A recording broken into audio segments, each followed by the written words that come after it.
One of the challenges that home coffee roasters have is trying to determine the best roast level for the coffee they're roasting. And that includes the drop temperature and the development percentage. That's what we're going to be talking about today, and that's what we're going to be doing here on this roaster. So stick around.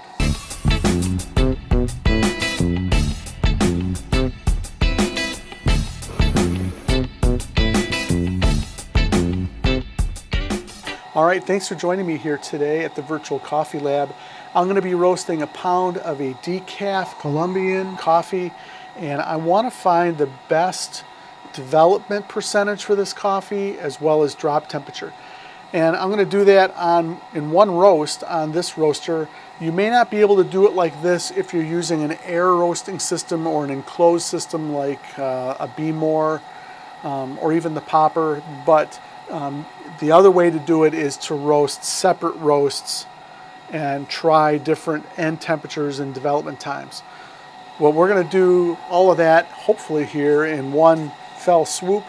I'm warming up the roaster right now. It's been warming up for about 40 minutes, and we're actually ramping up to our charge temperature of 380 degrees.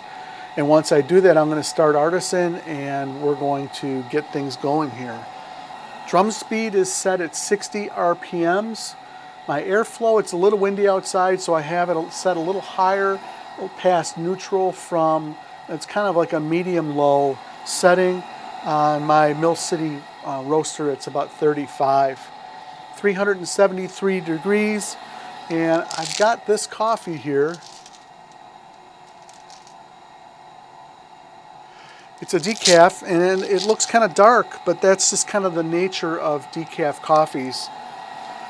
This, I'm expecting and I'm hoping that I can get a really sweet cup of coffee out of this. 377 degrees. I'm going to back down my temperature. I'm going to turn on 378 degrees. I'm going to turn on artisan, starting it now. And I'm going to put my coffee in here.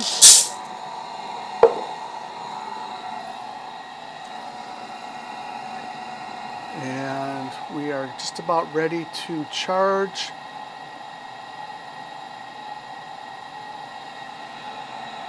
All right, gas off, charge, and I started the timer. I did all three things at one time. I started artisan and hit the charge button. I hit my timer here, and then I dumped the coffee into the roaster. Right now the gas is off and we're soaking. We're going to soak for about 30 to 40 seconds. I'm going to say about 30 seconds, and then we're going to turn the gas on. You can see here looking at artisan that the exhaust temperature in the red and the bean temperature are dropping. Turn on the gas, mark it in artisan, and we are going to be hitting turning point around 1.5 minutes is an estimated time. I'm going to be watching my exhaust temperature because I basically have a range where I want my exhaust temperature to ride along here on my roast until I start to back my gas off just before dry end. Here comes turning point, and what do we got? 264 degrees and 1 minute and 24 seconds. What that tells me is we are headed towards about a 4 minute and 50 second dry phase, and that's a guess. Could be closer to 5 minutes or it could be a little shorter than that. The wind outside, it is windy, so it does have an effect on, it has an effect on air coming into my system. That's why I've given that airflow a little extra notch just to make sure that I've got some positive draw. You'll notice that my exhaust temperature is climbing. My rate of rise is climbing. I'm at about 18 or 19 right now. And my target time is showing at 5 minutes and 9 seconds. And it looks like we'll be close to 5 minutes on our target temperature here. Looking at the trier, we've got our coffee that looks pretty much the same. It's lightened up just a little bit because of the heat, and that's to be expected. It'll get a little more light as we go along. So we're at 10 minutes, 4 minutes and 48 seconds. So that's great. That's exactly what I'm hoping for, was just shy of about 5 minutes. All right, so what I'm going to do, and this is going to be the tricky part, is once I get into first crack, I'm going to be watching my development time, and I'm going to start pulling coffee using the tryer and dumping it into some different dishes. I've got 3 different dishes here, all set along on the side of the roaster, and I'm going to try to dish out coffee samples in these as much as possible. So I'm looking for 3 windows of time that I'm going to be pulling this from. Basically like a 15 to 17% development, an 18 to 20% development, and then like a 20 to 22 is where I'm going to be pulling, because it's going to take me a little bit. The tryer is so small, it's going to take me quite a few pulls to get enough of a sample to be able to taste this and determine what's best.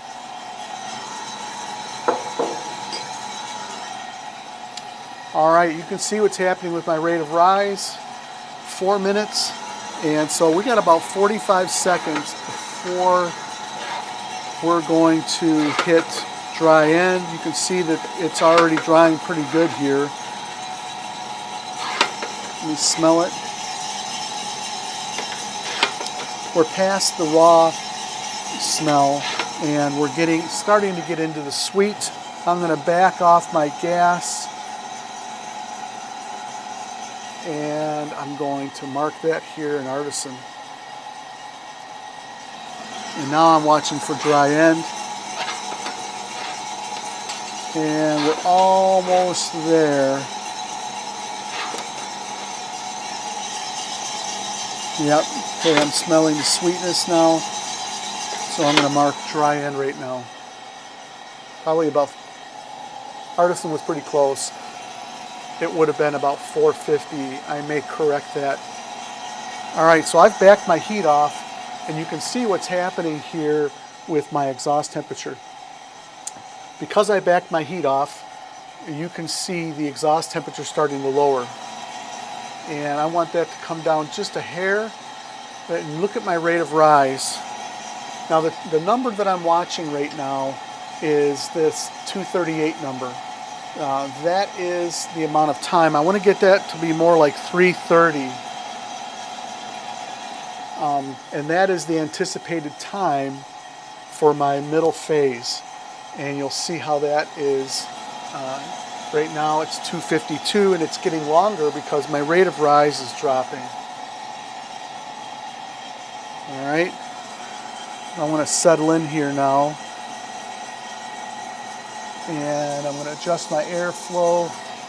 I meant to adjust my airflow earlier, and I didn't. Airflow 42. And that little change bumped my rate of rise.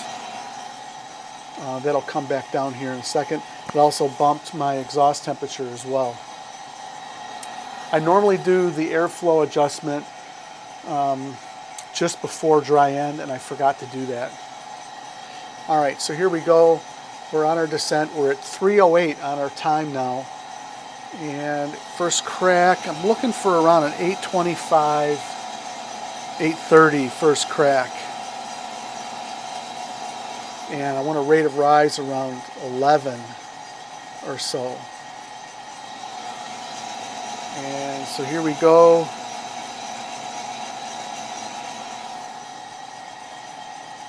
All right, we're doing okay. So now we're at 315. I'm going to back off the gas just a hair. Let it come down a little bit more. I don't have much more time to make any of these little adjustments to get me where I want to be before first crack. So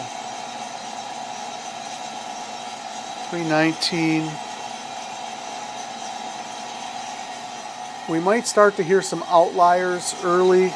This is my pre-crack flick, I think. And so this will come down.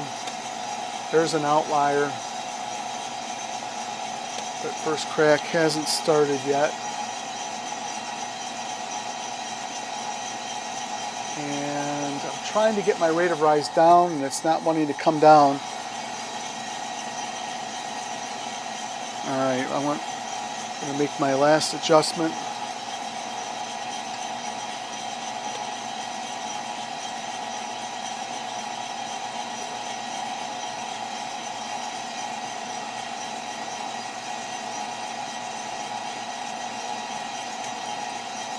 And we're almost at first crack.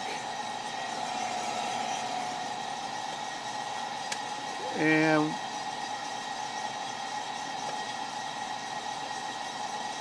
not quite yet.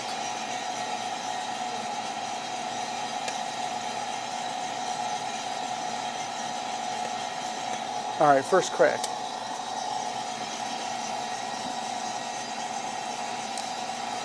All right, so I'm trying to keep the momentum going here.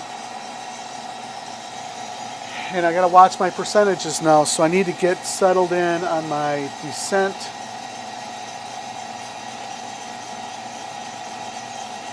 And I'm gonna start pulling coffee around 15%.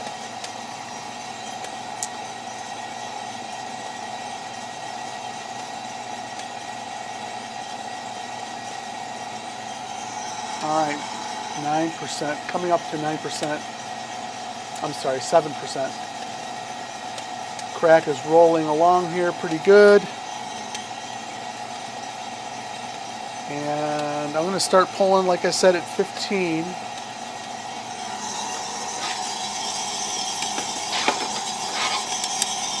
Smells absolutely delicious.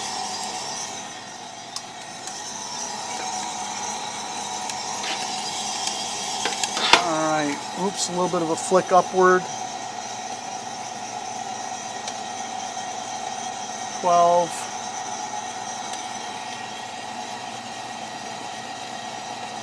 13. Alright, we're going to get ready to start dumping some of this. And we're going to start now.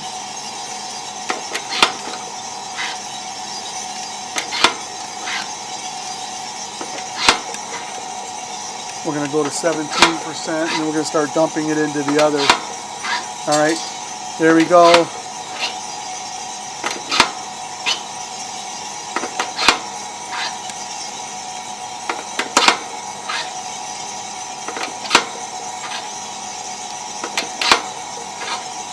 $18.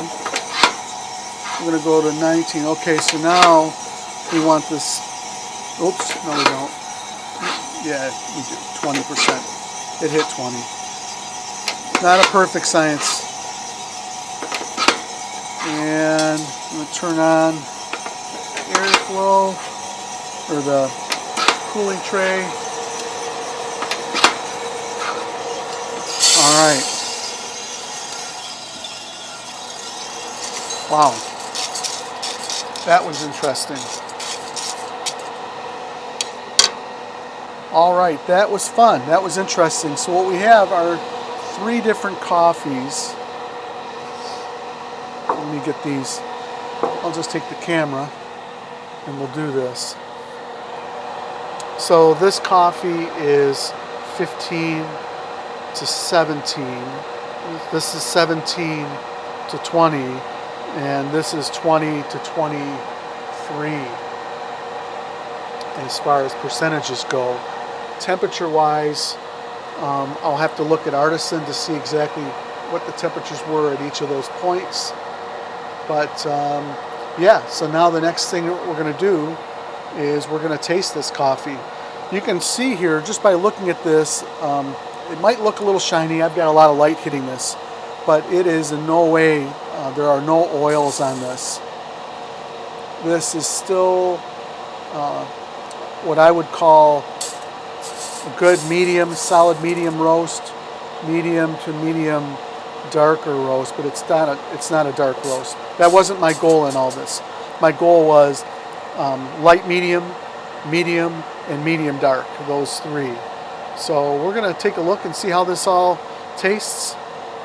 And let's take a look at the percentages first, because I'm really curious to see what we ended up with. Artisan's gonna, all right. So we have a total temperature, drop temperature of 404 degrees, 23% development. And take a look at the percentages. 44.6 for the dry, 32.4 for the middle phase, and 23% for development. All right, before we get to the tasting and before we get into all that, I want to invite you guys to subscribe to this channel. There's a lot of people that watch this channel, and there's a good chunk of you that are subscribed, and I really appreciate that. That helps me out a lot, and I appreciate your support for doing that. Also, hit the like button, and I would encourage you to ask your questions. This roast is something different. I haven't done one of these types of roasts on my channel here, and so if you've got questions, ask them in the comments. The purpose of this video, just to kind of bring us back into alignment here before we get into the tasting, is for us to be able to taste the difference between a coffee that has a drop temperature of, let's just say 396 degrees with a 15% development compared to a 23% development and a 404 degree drop temperature. What happens to the coffee in that last 30 seconds or 45 seconds of the roast that is going to impact flavor? A lot of us have a fixed time that we use. Oh, I'm going to roast for 1 minute and 30 seconds after first crack. Okay, and that's all good to be able to do that. In my popper series on the last video, the one about the darker sweet coffee, you saw me use a software application to be able to determine the percentage of development on the fly. Check out that video. There's a link that's in the video description on that. But that will allow you to kind of monitor your development percentage.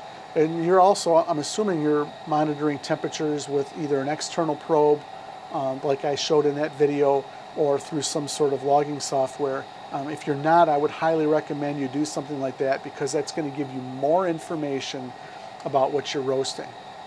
All right, so we'll take a look at the percentages here while we're getting ready to taste this coffee. So stick around. All right, it's Thursday evening, and we're here for the tasting for the Colombian EA decaf.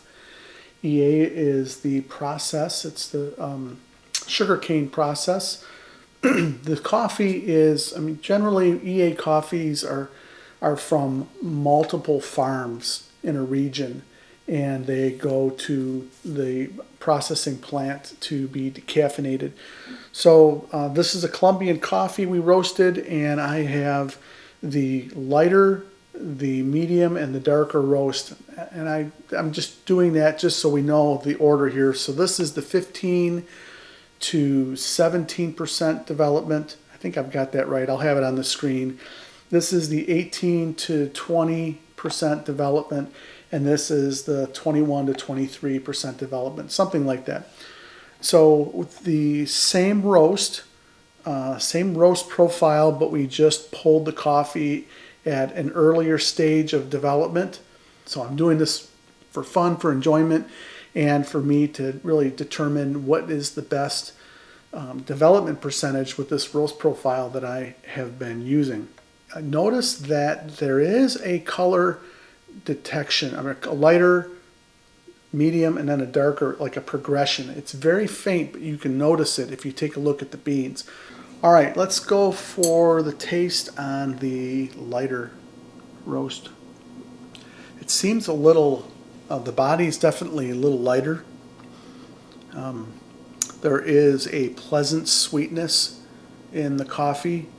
It's not tart. There's really not a lot. I was surprised. There's not a lot of acidity. Kind of a citrus, very gentle acidity.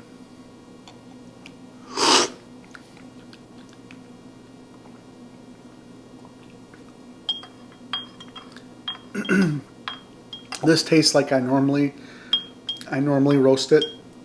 Kind of a marshmallow note in there with some almond. It tastes pretty good. And again, you know, these are Decaf coffees have always been known to be kind of boring coffees, and this is not a boring coffee. This is really good. Yeah, definitely a little more tobacco-y. I won't call it an ashiness, but a little bit more of an earthiness. Still a little bit of sweetness going on in that coffee. I think that of the three that I like the roast that is 18 to 20%. And I've noticed that with decafs. I've noticed that I go a little further into the roast temperature-wise. I'm close to about 400 degrees. So it'd be interesting. I'll look it up and display it here on the screen for you to see what the temperature was, the temperature range here. But I've been drinking this coffee, and on my roaster it's about 400 degree drop temperature, 401, and usually about a 19% development. So I would recommend you guys go through this exercise. It is a learning experience. Sometimes there's such a minimal difference it's hard to tell. And if that's what happens to you, that's normal. That's not such a big deal. Don't worry like you're not doing it right. And I would suggest that you go ahead and try that. If you have a roasting system that doesn't allow you to pull your coffee out while it's roasting, then you're just going to go through the steps and roast the coffee 3 different times and just end your roast at those different percentages. You'll have to, if you use that app that I shared in a couple of my videos that will allow you to monitor the development percentage on the fly, that would definitely be helpful. And I would encourage you to give this a try. It's a lot of fun. It's very interesting. And if anything, it's an exercise in your taste buds. I did an interview with Rob Hoos, and he wrote a book on modulating the flavor profile of coffee. And in his book, he talks about learning how to taste. And it was either in his book or on a podcast I was listening to. He said one of the ways that he learned how to taste or practice tasting notes is he started to think about everything he ate when he was eating it and trying to figure and call out some of the different tasting notes in everything that he ate. I don't know that I have the patience to do that, but that's what he did, and it was interesting to think about and consider. All right, well, I hope that this video has been helpful for you. I will share the coffee details for this in the description, as well as I think on the screen here I'll put the percentages. I think I already did that with the temperatures. And I appreciate you guys sticking around and watching this tasting here. On a personal note, this weekend I'm going to be doing a lot of roasting. My son and I are going to be roasting for a nonprofit organization that we know of, and we're going to be roasting about 40 pounds of coffee over the weekend on my Mill City roaster. So we're going to be doing a lot of roasting, and it's going to be a lot of fun. So I may post something in the community post just to show you some pictures. But it'll be a fun time and a learning experience. Kind of a production roast kind of a setting. So once you dial in your times and temperatures, which we've already done with this coffee, we've done some practice roasts on it, then we're basically going to repeat over and over and over. And there will always be little nuances, little tweaks here and there as you're roasting. But generally speaking, we're going to use the same charge temperature, and we're going to aim to have consistent times and temperatures throughout the roast, along with our rate of rise. So we haven't talked a whole lot about rate of rise here on this channel. There will be talk of that. We'll get more into that in the future. But that's what I'm doing this weekend. So I hope you guys have a great week roasting. I know that I will. And we will see you next time here at the Virtual Coffee Lab. Thanks for joining me. Have a great week.